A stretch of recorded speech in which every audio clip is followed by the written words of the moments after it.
Chewbacca approuve cette vidéo.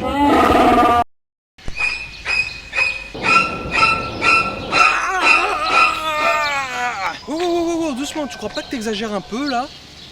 Non mais t'as pas vu l'horreur là?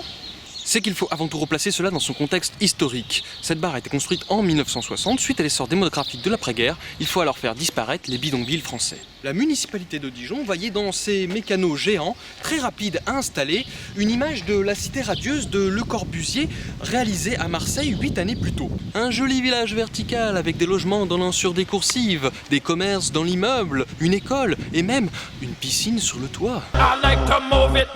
Le seul problème ici, c'est qu'il n'y a que les mots logement et vertical qui restent. C'est une déclinaison appauvrie de la cité radieuse, certes, mais il ne faut pas oublier à l'époque ce qu'offraient ces appartements. Les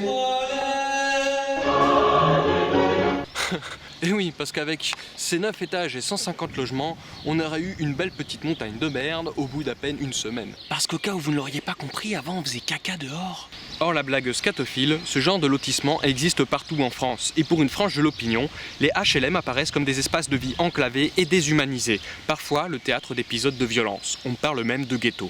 Nous en Russie avons fait presque aussi fort. Nous avons inventé le goulag.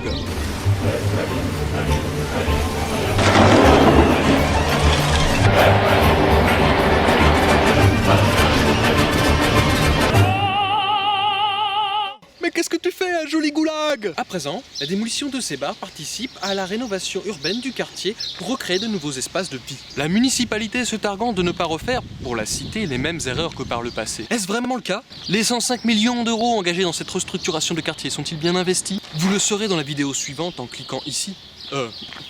Ici, pardon. Ah, pas assez rapide, on change. Ici, c'est mieux. Voilà, clique si tu veux savoir la suite. Je t'attends. Tu t'en fous? Tu t'en fous réellement? Tu ne veux pas savoir ce que deviennent ces 105 millions d'euros?